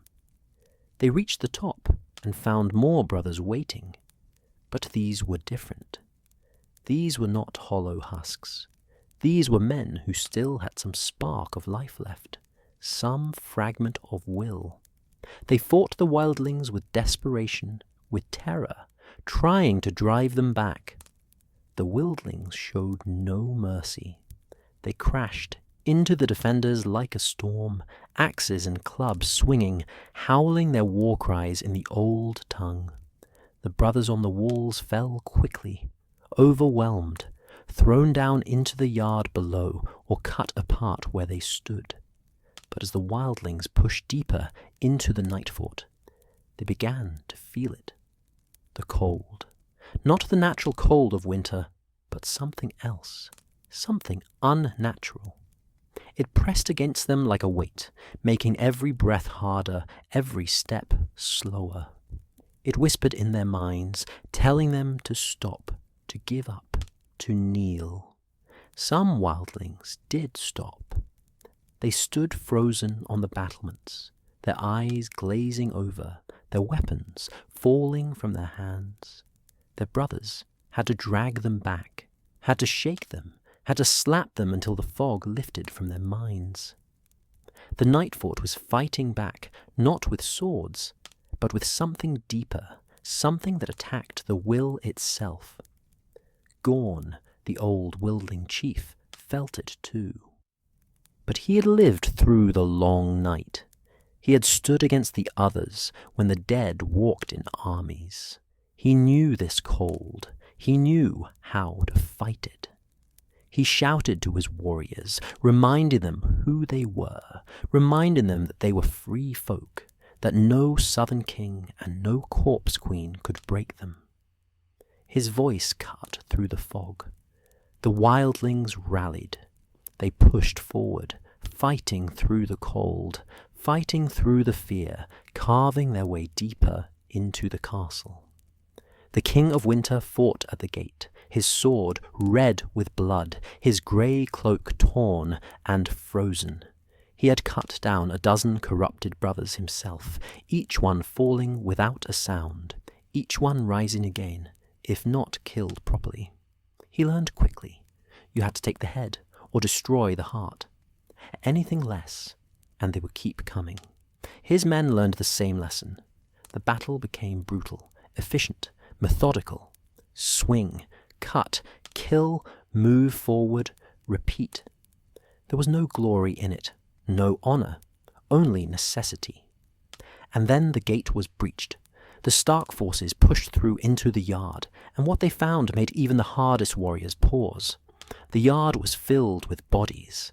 Not fresh bodies, old ones, frozen ones, stacked in piles like cordwood, their faces twisted in agony, their hands clawed as if they had died trying to escape something. These were not warriors. These were brothers. Brothers who had served the Night King and paid the price. This was what had happened to the men who disappeared. This was what had happened to the offerings. They had been consumed, drained, used up, and then discarded like trash. The Stark soldiers stared at the piles of corpses, and for a moment, even in the midst of battle, they felt sick. This was not war. This was slaughter. This was sacrifice on a scale that should not have been possible. But there was no time to mourn. The corrupted brothers were still coming. More poured out of the keep, shambling and slow, but relentless. The battle raged on. The wildlings reached the great hall. They kicked open the doors and flooded inside, weapons ready, expecting to find the Night King and his queen waiting on the black throne. The hall was empty. No, not empty. Occupied, but not by the living. The walls were covered in symbols, carved into the stone, drawn in frost, strange spirals and angular patterns that hurt to look at, that made your eyes water and your head throb. The floor was the same, a massive circle of ice, perfectly smooth, with more symbols etched into its surface. And in the center of the circle, frozen in place, were dozens of brothers. Standing upright, eyes open, not moving, not breathing, just standing there, trapped in ice, their faces locked in expressions of horror. The wildlings stared. Even they who'd seen so much, who had lived through so much, were shaken. This was not just corruption. This was something worse. This was power. Dark power. Old power. Gorn stepped forward, his axe raised, and he smashed one of the frozen brothers. The ice shattered. The body fell apart like broken glass. And from the shards came a sound, a whisper, a sigh, a voice that had been screaming for years and finally fell silent.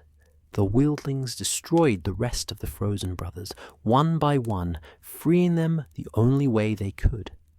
It felt like mercy. It felt like murder. It felt like both. But the Night King was not in the hall, neither was the corpse queen. The throne sat empty, the black wood gleaming faintly in the dim light. The King of Winter entered the keep with his honor guard, pushing through the corridors, searching. The Nightfort was a labyrinth, a maze of halls and chambers and vaults. Every room they entered was colder than the last. Every corner held new horrors, more bodies, more symbols, more evidence of rituals that should never have been performed. And then they found the survivors. Deep in the lower halls, locked in cells, were brothers who still lived. Not many, perhaps 24. They were thin, skeletal, barely able to stand. Their eyes were haunted, their minds broken. When the Stark soldiers opened the cells, the brothers did not run. They did not thank their rescuers. They only stared, vacant and lost, as if they no longer understood what freedom meant. One of the survivors, a man who'd once been a ranger, grabbed the King of Winter's arm. His grip was weak but desperate. He tried to speak, but his voice was a croak, his throat raw from screaming. The King of Winter knelt beside him. He asked where the Night King was, where the Corpse Queen was. The survivor pointed up, to the highest tower, where the Lord Commander's chambers had been, where the Night King had made his seat of power. The King of Winter stood.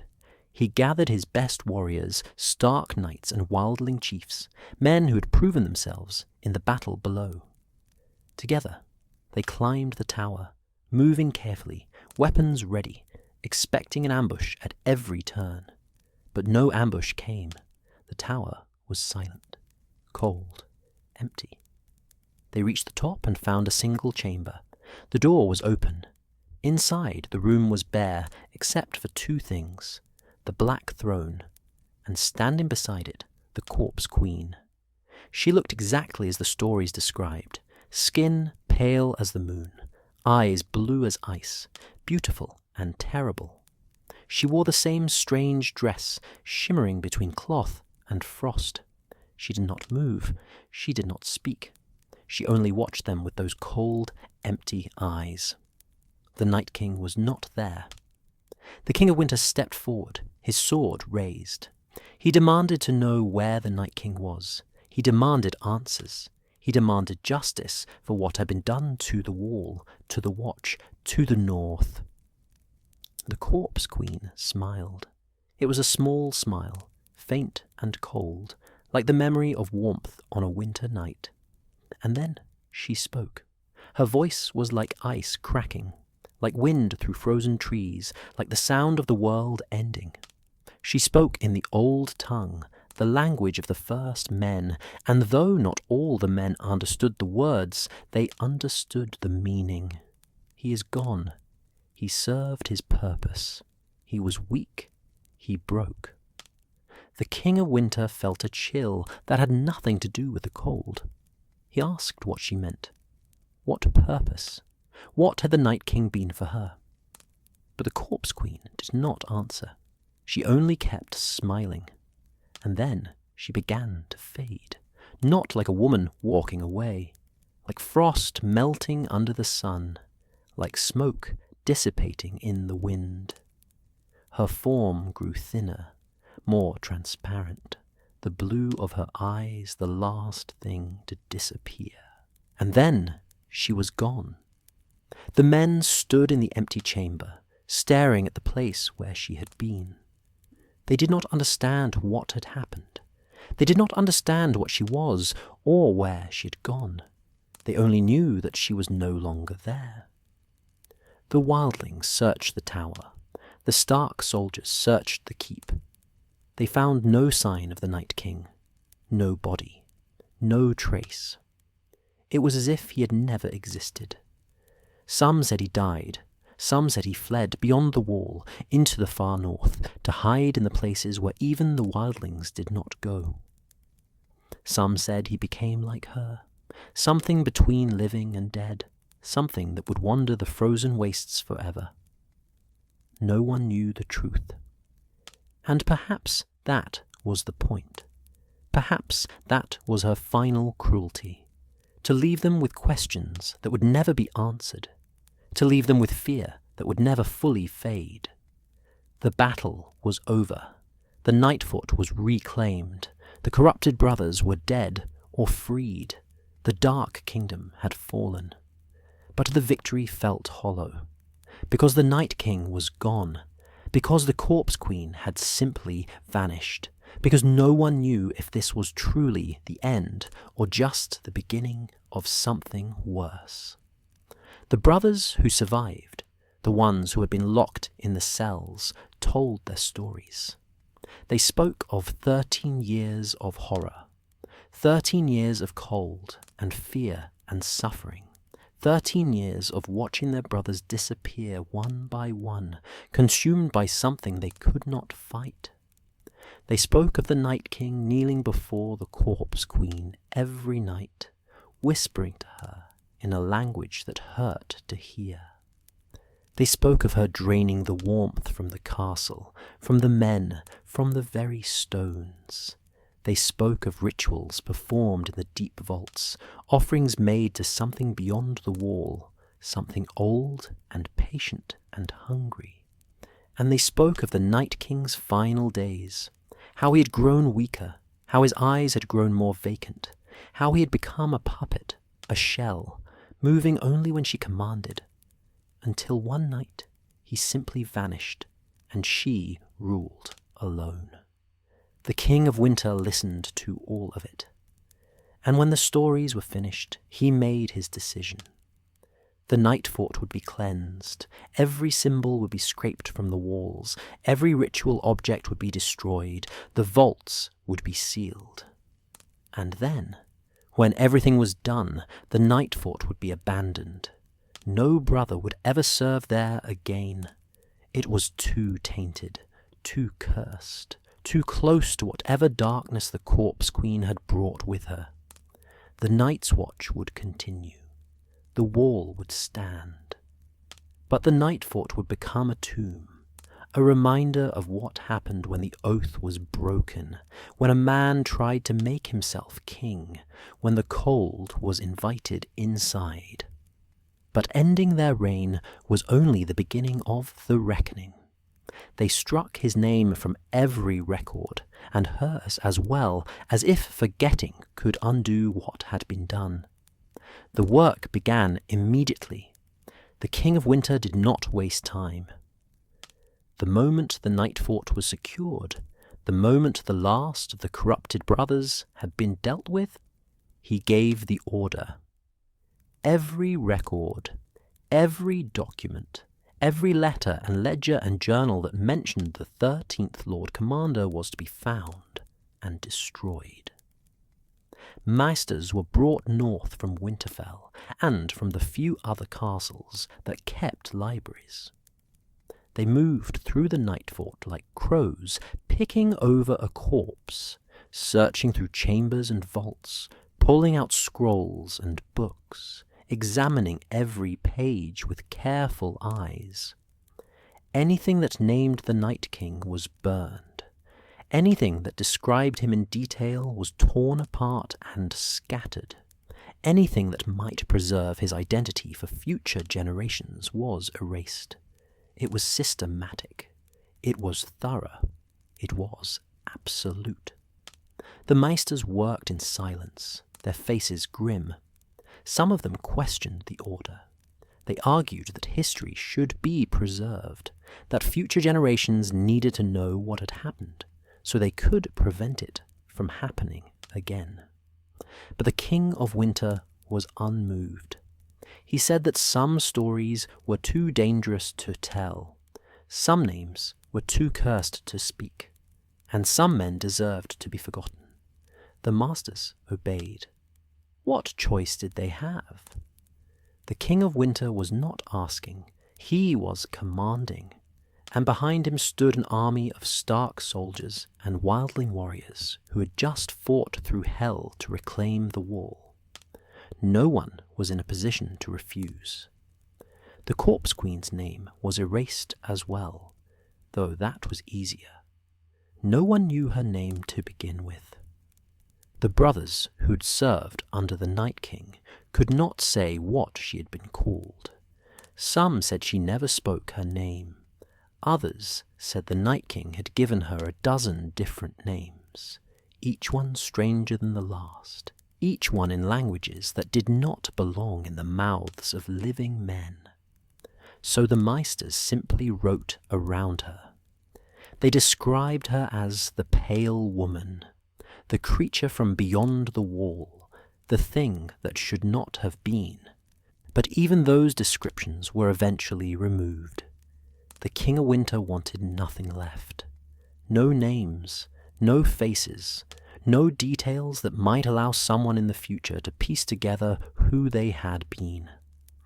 The Night King and his queen would become shadows, ghosts, whispers in the dark that had no substance, no reality, no proof. It took weeks to complete the erasure. The Meisters worked through every document in the Nightfort, and then they travelled to the other castles along the wall, doing the same. They went to Winterfell and scrubbed the archives there. They even sent word to the Citadel in Old Town, requesting that any records mentioning the 13th Lord Commander be removed from the Great Library. Most of the Masters complied. Some did not. Some kept private notes, personal journals, accounts they thought should be preserved for scholarship, if nothing else. But those accounts were scattered, hidden, incomplete. And over time, even those fragments were lost or destroyed, victims of fire or flood or simple neglect. The erasure was nearly perfect, and that, in itself, became part of the horror. Because a man who had ruled for 13 years, who had corrupted the Night's Watch from within, who had brought the wall to the edge of destruction, was simply deleted from history. His name was gone. His face was gone. His story was gone. All that remained was the memory of fear, and even that would fade with time. But the King of Winter knew that erasing records was not enough. The Night King had changed the Watch. He had broken something fundamental, something that went deeper than documents and names. He had proven that the Watch was vulnerable, not just to external threats, but to internal corruption. He had proven that a Lord Commander could become a tyrant, that the brothers could be bent and broken, that the wall itself could become a weapon pointed the wrong direction. That could never happen again. So the King of Winter gathered the surviving brothers, along with representatives from every castle still standing along the wall. He gathered the castellans and the rangers and the senior stewards. He gathered the wildling chiefs as well, because they had fought for the wall too, and they had earned a voice in what came next. And together they held a council in the ruins of the Nightfort to decide the future of the Night's Watch. The council lasted 3 days. The men argued and debated, voices rising and falling, tension crackling in the cold air. Everyone agreed that something had to change, but no one could agree on what. Some wanted to disband the Watch entirely. They said it was too dangerous, too vulnerable, too likely to fall again. They said the wall should be abandoned, that the North should rely on its own strength rather than a brotherhood of exiles and criminals. But others pointed out that the wall was still necessary. The wildlings were still beyond it. The others, if they ever returned, would still need to be fought.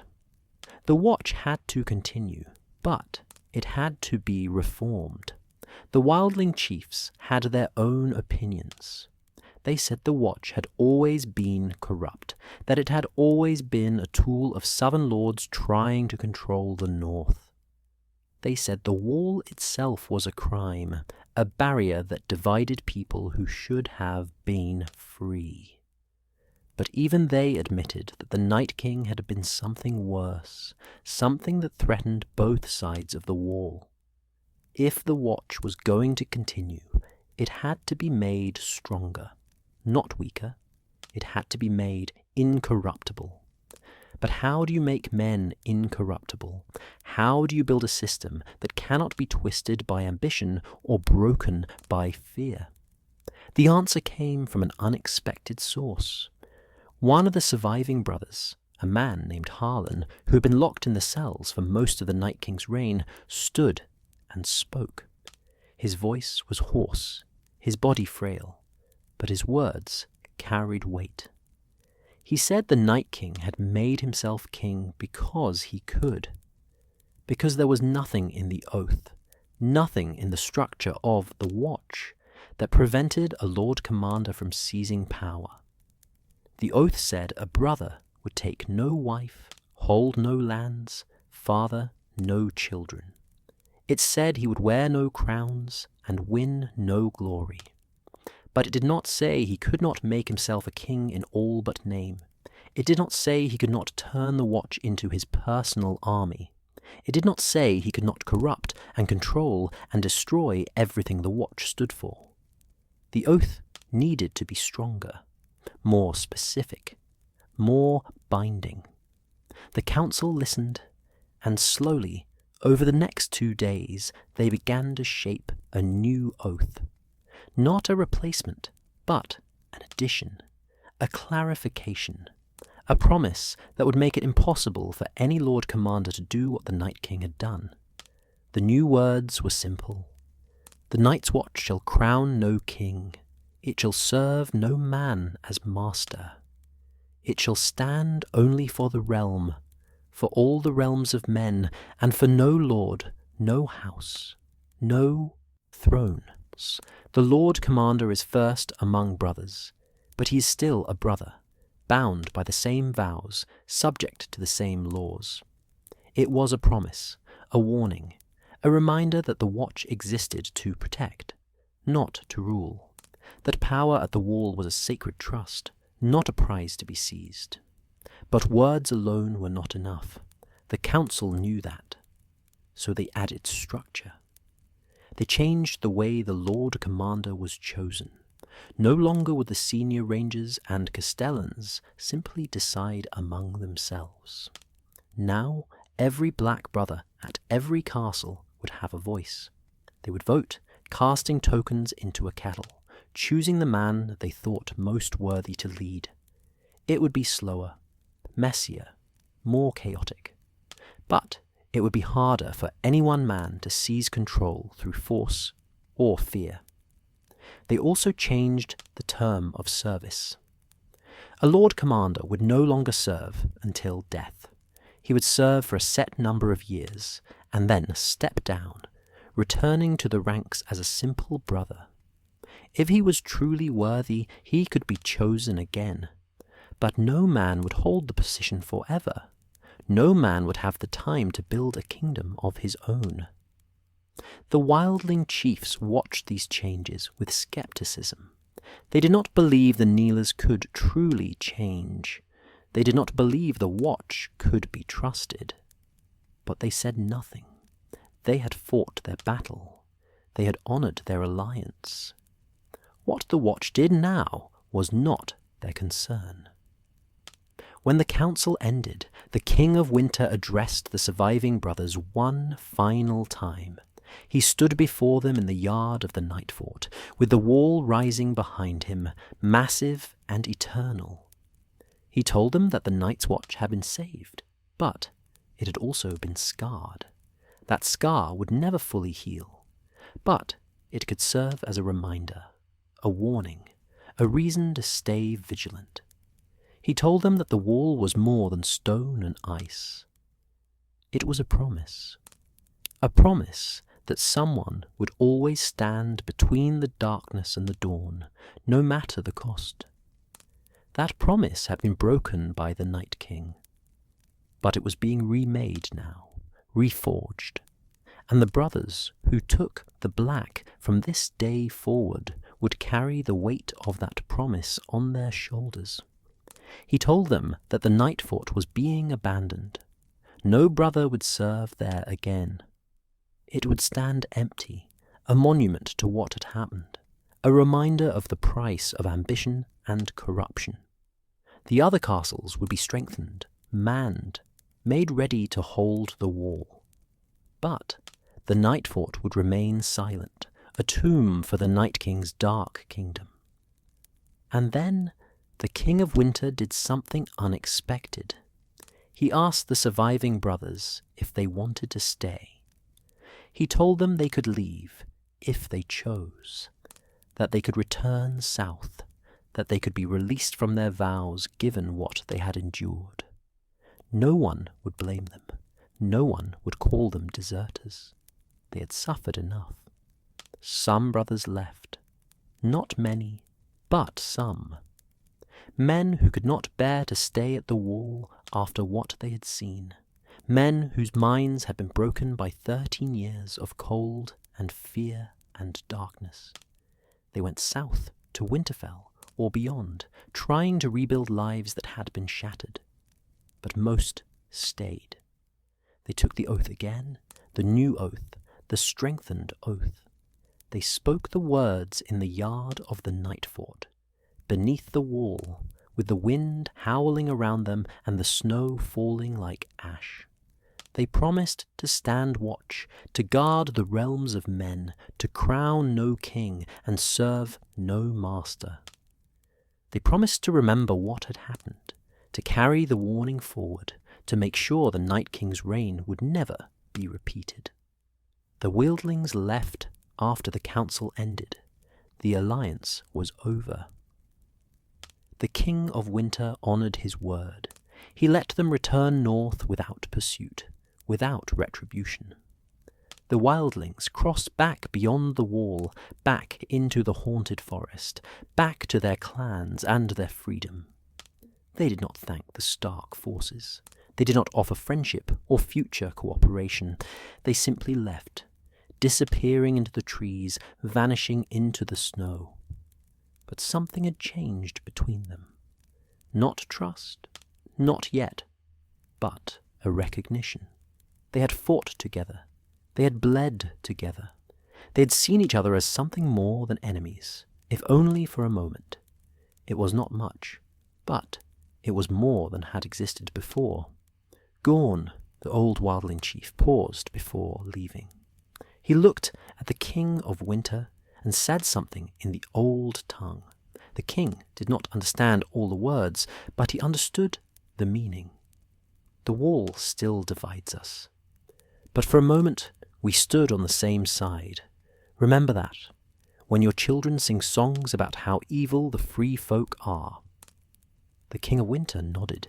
He said nothing, but he remembered.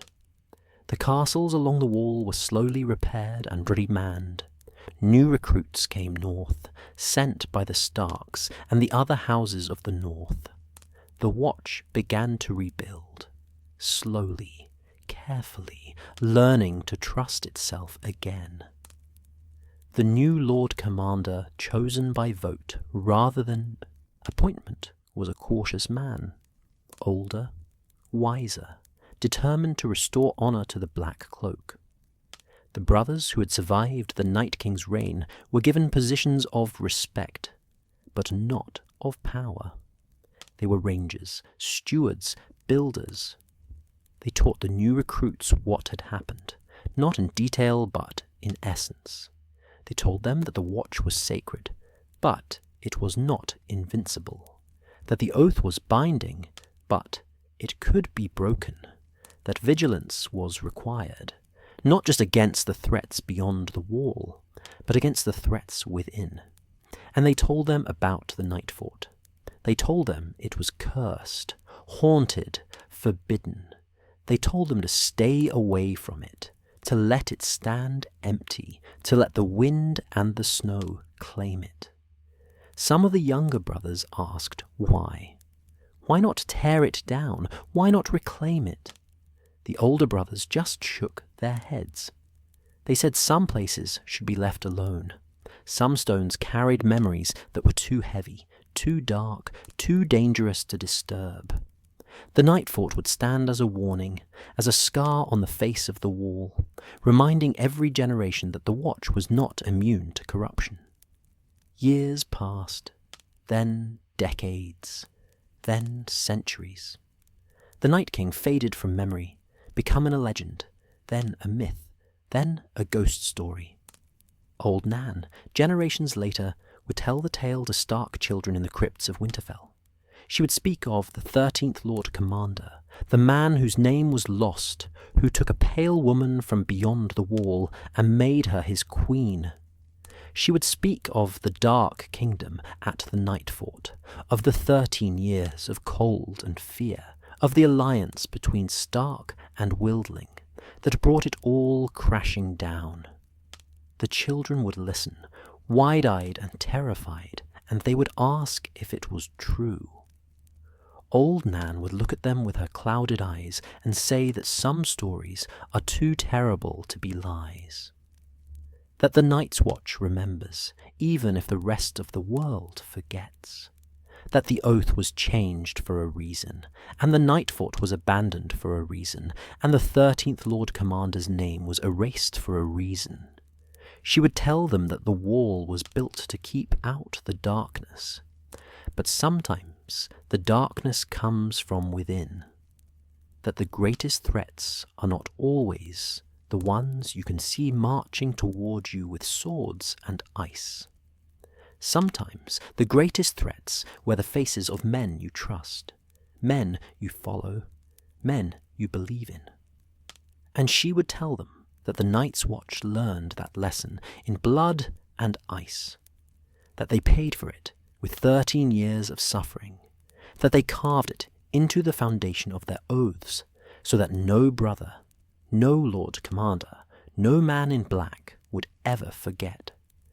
The story spread beyond the north, though it changed in the telling. In the south, they told it as a romance gone wrong, a tragic tale of a commander who fell in love with a beautiful woman and paid the price. In the east, they told it as a cautionary tale about the dangers of magic and the old powers. In the Iron Islands, they told it as a story of ambition and overreach, a man who tried to make himself king and was destroyed for his pride. But in the north, where the wall still stood and the watch still kept its vigil, the story was told differently. It was told as a warning, a reminder, a scar that would never fully heal. Old Nan knew the truth, or as much of the truth as anyone could know after so many centuries. She knew that the Night King had been real. She knew that the Corpse Queen had been real. She knew that whatever they were, whatever they had done, they had nearly destroyed the wall from within. And she knew that the Watch had survived, but only barely. That the Starks had saved them, but at great cost. That the Wildlings had fought beside the Kneelers, if only once, if only for a moment. She knew that the Nightfort still stood, empty and cold, a monument to what had been lost and what had been learned. She knew that some questions would never be answered. Who the Night King truly was, where the Corpse Queen had come from, what she had wanted, whether she was an other or something else, something older, something that existed in the cracks between the living and the dead. Whether the Night King had chosen his fate, or been ensnared by it, whether he had loved her, or been consumed by her. No one knew. No one would ever know. The records were gone. The witnesses were dead. The truth was buried beneath centuries of snow and ice and silence. But the lesson remained. The Watch remembered. The oath was stronger because of what had happened. The wall stood because men had been willing to fight for it, even against their own. The North endured because the Starks had acted when action was needed, because they had made the hard choice, because they had done what had to be done. Old Nan would finish her story by reminding the children that the Night's Watch still stood watch, that brothers still walked the wall, still ranged beyond it, still kept the fires burning against the cold. She would tell them that the watch had learned its lesson, that the oaths had been reforged, that the brothers would never crown a king again. But she would also tell them to be vigilant, to watch, to remember, because the darkness never truly goes away. It only waits. It only hides. It only bides its time until someone forgets, until someone grows careless, until someone believes the old stories are just stories, and then it comes back. The Nightfort still stands, even in the present day, empty, silent, forbidden. The brothers at the other castles tell stories about it. They say you can hear voices in the wind when you stand near it. They say you can see lights moving in the windows on cold nights, blue and flickering, like the flames of corpse candles. They say the stones are colder there than anywhere else on the wall, that the ice never melts, that the shadows are deeper. Most brothers avoid it. They do not range near it. They do not patrol its walls. They let it stand alone, a reminder of what happens when the oath is broken, when a man tries to make himself more than a brother, when the cold is invited inside. Some say the corpse queen is still there, waiting in the highest tower, watching from the shadows, patient and eternal. Some say the Night King wanders the halls, a ghost searching for the throne he lost, for the queen who consumed him. Some say the brothers who died there still walk the battlements, frozen in time, trapped in the moment of their deaths. Old Nan knew better than to say what was true and what was not. She only knew that the Nightfort was cursed, that it would remain cursed, that it would stand as a warning for as long as the wall itself stood. And she knew that the Night King's story was not just about one man who fell. It was about what happens when power is unchecked, when ambition is unchallenged, when fear is allowed to rule. It was about the price of vigilance, the cost of freedom, the weight of the oath. The Night's Watch had survived the Night King, but it had been changed forever. The oath was different. The structure was different. The brothers were different. They carried the weight of that history, even if most of them did not know the full story, even if the details had been lost to time. They knew enough. They knew that the Watch had nearly fallen once, that a Lord Commander had betrayed everything they stood for, that it had taken a stark king and an army of wildlings to save the wall. They knew that it could happen again if they were not careful, if they forgot the lessons of the past. So they stood watch. They kept the fires burning. They walked the wall and ranged beyond it. They spoke the oath and meant it. Every word, every promise. They served the realms of men, all the realms, with no king to bow to and no master to serve. And in the back of their minds, in the quiet moments when the wind howled and the cold pressed close, they remembered the Nightfort. They remembered the empty castle, the cursed stones, the dark halls where something terrible had happened. They remembered that the wall was strong, but not invincible. That the watch was sacred, but not incorruptible.